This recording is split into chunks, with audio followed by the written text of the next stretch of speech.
aquilo ali é muito exemplo para nós. Então vamos pegar João capítulo 4, já para aprender, porque quando você aprende da palavra de Deus, uma coisa é certa, você nunca mais passa a ser uma pessoa derrotada. Ao contrário, você passa a ser aquela pessoa vitoriosa, dona da verdade, da bênção de Deus. Diz assim, começa dizendo: e quando o Senhor veio a saber que os fariseus tinham ouvido que Jesus fazia e batizava mais discípulos do que João, ainda que Jesus mesmo não batizava, mas os seus discípulos, deixou a Judéia e foi outra vez para a Galileia. Não era tempo de ele ficar muito conhecido, deixar as pessoas virem, porque ele não veio só para fazer aquelas reuniões maravilhosas, onde curas aconteciam, libertações, mas ele veio para poder nos ensinar a palavra de Deus, para nos ensinar sobre a salvação que ele realizou e que foram maiores as obras que ele fez depois da morte do que as que ele fez antes, porque depois da morte ele desceu ao inferno e tomou da mão do diabo o poder de nos fazer sofrer, sofrendo todos os nossos males. Não tem um mal que você passa que você não será liberto se você tiver entendimento bíblico e resistir com a palavra de Deus. A Bíblia diz: resistir ao diabo e ele fugirá de vós. Ele não aguenta. O problema é que a gente não é muito ligado às coisas de Deus, ou deixamos o diabo nos enganar que isso não é para nós, é para todo mundo, e todo mundo devia ser um perito examinador da palavra, um perito utilizador daqueles direitos que pertencem a todos nós. Tendo esse entendimento, nós somos abençoados. Na novela da vida real do programa anterior, que é o de ontem, nós vimos aqui um caso bonito de um garoto que uma bala perdida entrou na cabeça dele. E o doutor disse que 98% morre com aquele tipo de coisa que ele sofreu, daquela agressão da bala. E 2% fica vivo e fica também só vegetando. E a mãe dele, desde o início, orando, crendo, foi para o hospital junto, porque foi chegando a 50 metros de casa que a bala perdida o pegou. Olha que coisa triste. 8 aninhos só de idade. A mãe pôs na mão para não sair muito sangue, resistindo, e o garoto está bem, andando, falando, não tem problema algum. Então nós temos que aprender a palavra. Agora diz assim: e era-lhe necessário passar por Samaria. Onde estava Jesus? Na Judéia. Onde era Samaria? Vamos dizer que era o estado seguinte.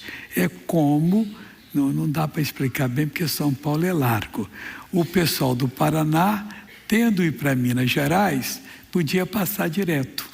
Mas no caso ali, o Senhor Jesus andou um pouquinho mais. Era necessário passar por Samaria. Não, andou um pouquinho menos. O judeu andava mais.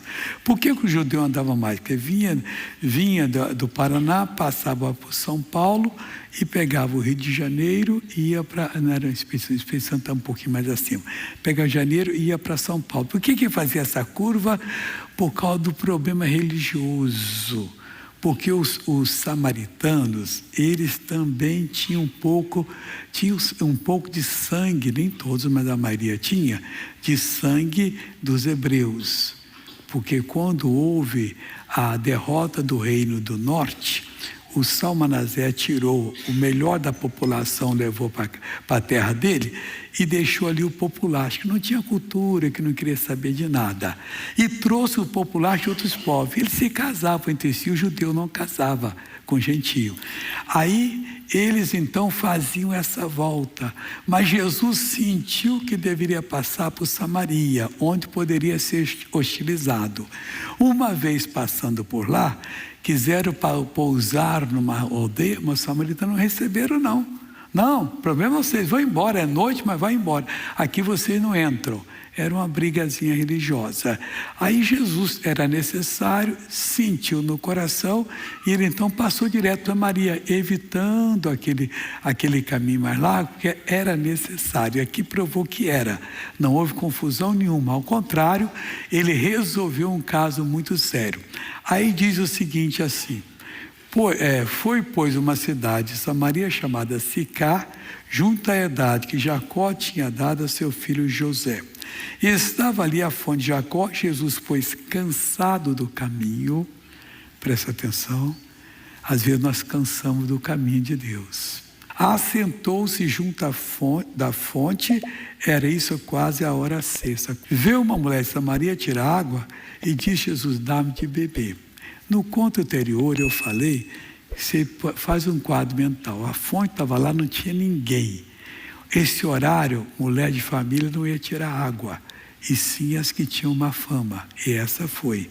E ali só tinha Jesus. E Jesus chegou, se aproximou dela e disse: dá-me de beber. Aí a mulher disse assim, disse-lhe, pois, a mulher samaritana: como sendo tu judeu, me pede beber a mim, que sou mulher samaritana? Porque os judeus não se comunicam com os samaritanos. Eu não falei assim, eu não sei se ela pegou o cabelo e jogou para o lado, porque ela tinha má fama, né? Como é que você está agora me pedindo de beber, sendo homem judeu? Eles não se falavam. Ou então o problema é religioso mesmo, que pode ter sido aqui. Não sei, como é que você é judeu, vem falar comigo? Aí Jesus vai e fala para a mulher. Aqui eu queria comentar com você, vou parar por aqui. É o 10. Jesus respondeu e disse: se tu conheceras o dom de Deus, e quem é o que te pede, dá-me de beber, tu lhe pedirias e ele te daria água viva. Irmão, isso aqui fala muito. Nós temos que conhecer o dom de Deus. Jesus é o dom de Deus. Ela precisava de água para beber. Ele daria água viva. Podia ser uma pessoa e for buscar ali água, vão dizer que aquela água estava consagrada para poder ficar curado. Jesus tinha cura para ela. Ou uma pessoa que estava em situação difícil, como ela estava matrimonialmente falando. Jesus perguntou: vai chamar o seu marido? Ela disse: eu não tenho marido. Falou a verdade, que sim, você já teve. O que você tem agora não é seu marido. Mas ela tinha um, mas não era marido. Jesus podia acertar a vida dela e certamente acertou. E Jesus está dando a oportunidade, às vezes, à pessoa de resolver o problema que perdura há anos. O missionário era jovem, foi morar com um rapaz e não tinha cabeça, mas até hoje estou naquela situação difícil. Ele dá a solução. A solução, quando Jesus dá, ninguém fica triste, todo mundo se alegra. Podia ser uma pessoa endividada, ele ia pagar todas as dívidas.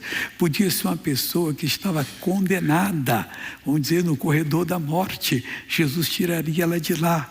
Quando você se converte, você está simplesmente dando o passo certo na vida. Não importa o que atrapalha você, se você tem um desvio de conduta, se você tem uma ira no coração, um ódio mortal, se você só faz coisa errada, Ele vai mudar a sua vida. Se tu conheceres o dom de Deus, esse que nós podemos conhecer. E onde eu vou conhecer? Na Bíblia, está aqui dentro da Escritura. Tu lhe pedirias e Ele daria água viva, vai dar a solução do seu problema, e Ele quer fazer isso por você hoje, e fará no nome dEle. Você pode crer que hoje é o dia da sua vitória. Sequência daquela que eu dei de manhã, aquela ali tem muitas mensagens importantes que Deus tocou no meu coração para eu trazer e compartilhar com vocês. Deuteronômio capítulo 5.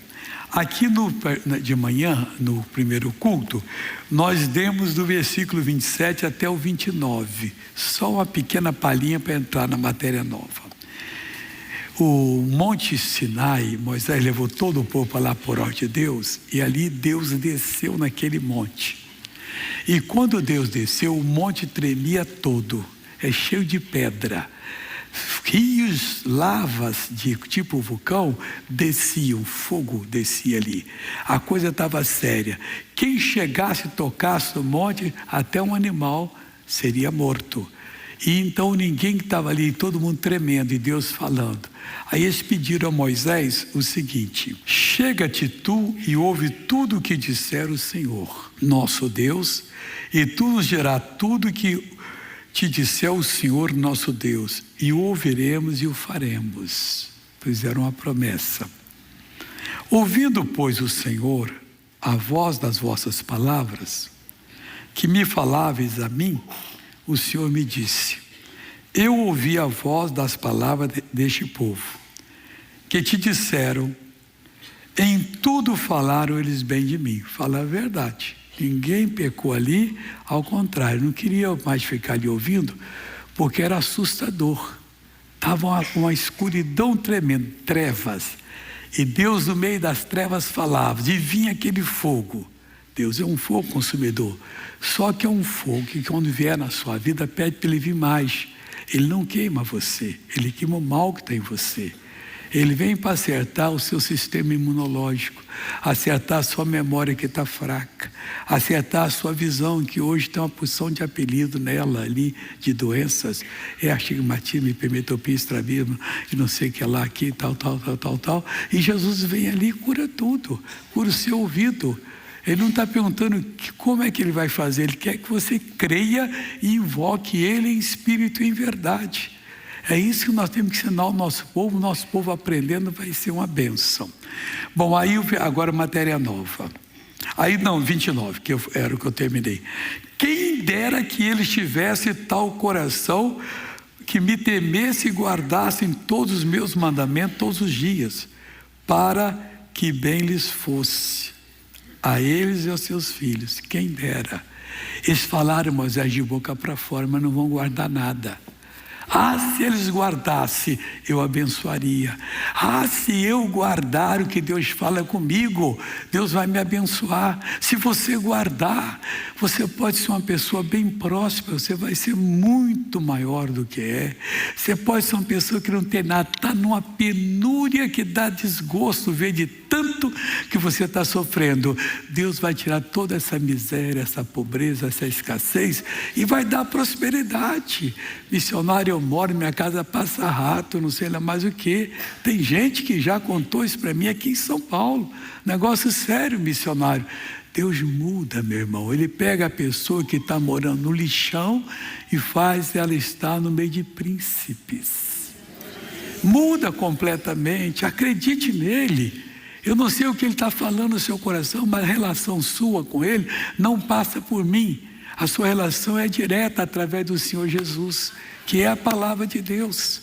Você não tem que pedir pastor nenhum, ninguém. O que eu faço? Não, continue me ensinando a palavra. Vocês dão as explicações mestras. E eu estou indo, estou aprendendo e estou tomando posse da bênção. Não olhe mais no espelho e diga que você é horrível. Não, Deus, como é que você fez um monstro, uma monstra dessa? Não fala isso, você está ofendendo a Deus. Obrigado que o Senhor me fez a tua imagem e semelhança. Eu vou mudar essa aparência, eu vou mudar essa prática horrível. Eu vou ser uma bênção, Deus, e vou morar com o Senhor no céu por toda a eternidade. Me ensina mais. Aí Deus disse, quem dera, Moisés, que eles fizessem isso. Aí ele continua dizendo aqui, vai e diz-lhes, tornai-vos as vossas tendas. Eles moravam em tendas, lá no deserto. Não precisa ficar mais aqui, Deus mandou. Agora é eu com ele lá, ele vai me ensinar tudo, eu vou passar para vocês. O homem de Deus tem que ser assim, o pastor. É aquele que tem contato com Deus pela palavra em oração, aprende e entrega à congregação. Não dá para ficar repetindo a mesma coisa todo dia, não. Você não suporta.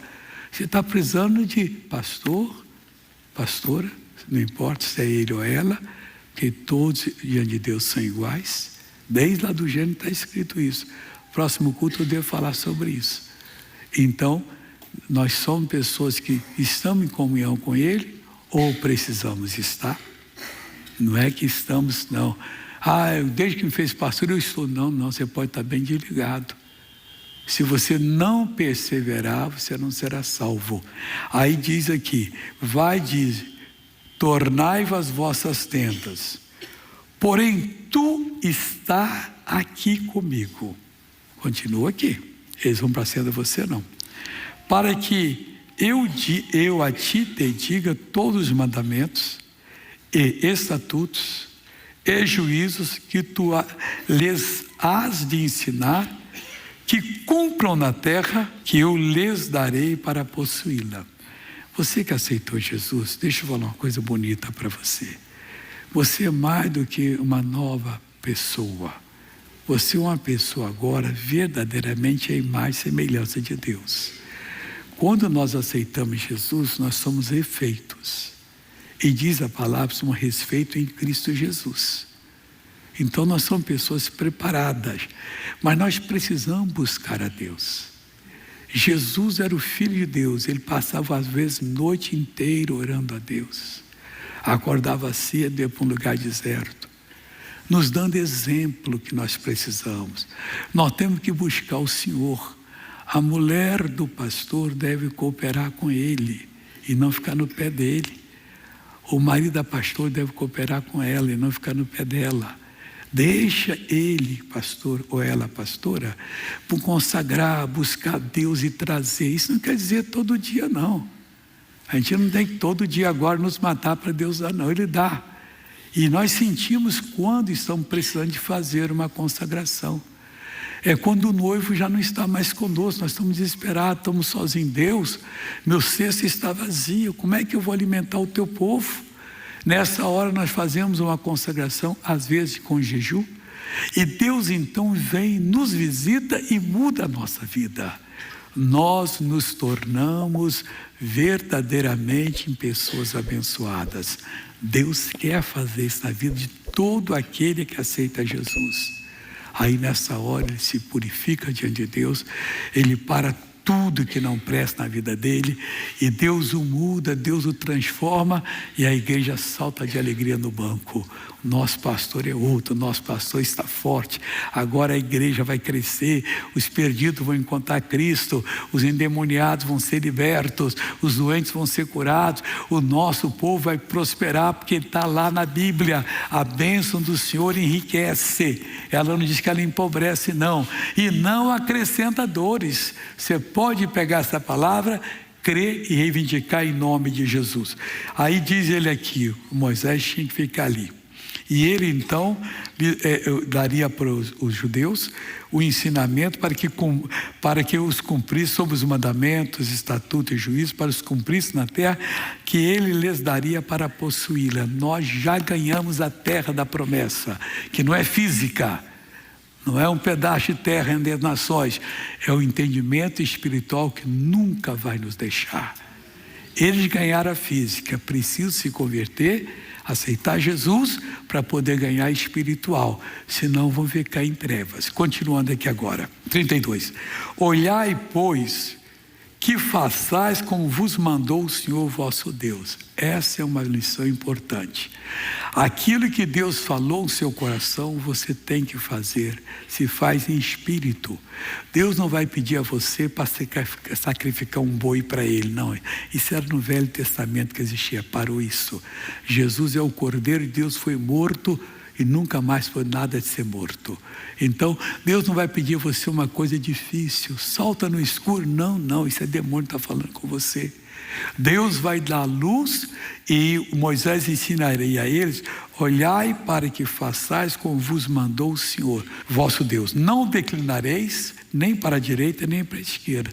Nós não temos nada a ver com a política, pessoal. Nós temos a ver com Jesus. Não vamos cair nem para a esquerda nem para a direita. Sempre vamos tomar a direção certa que Ele vai nos dar. E vamos ser pessoas abençoadas. Se cairmos para a direita, os esquerdistas não vão querer ouvir a palavra da gente.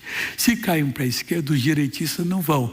Nós não caímos para lá nenhum, que já estão no braço de Jesus, não tem mais que cair. Já caímos nos braços dele. Ele vai nos ensinar o que nós vamos falar para todo mundo. Porque nós estamos aqui, o reino dele não é desse mundo, esse mundo não vai durar para sempre, mas o reino dele é eterno e vai durar para sempre. E quando nós colocamos uma pessoa no reino de Deus, essa nunca mais vai ter problema, nem aqui, nem na eternidade. Ela torna-se em solução para ajudar as outras pessoas. E ele continua falando aqui, andareis em todo o caminho que vos manda o Senhor vosso Deus. Pega essa palavra, irmãos. Na hora que você aceita Jesus na sua vida, você sabe qual é o caminho. Deus plantou no seu espírito, em resumo, tudo aquilo que você precisa saber. Então ele diz aqui no 33, andareis em todo o caminho, mostrou, você anda, que vos manda o Senhor vosso Deus, para quê? Para que vivais. Ué, missão, quer dizer que tem gente nascida de novo que não está vivendo? Está vegetando. Está vegetando. Ele está entrando para costume das pessoas. Não, nós temos que entrar para sermos servos de Deus, para que vivais e bem vos suceda. Deus não quer nenhum dos seus filhos tropeçando, batendo um pé no outro e caindo, quebrando a cara, não. Isso você pode reivindicar de Deus.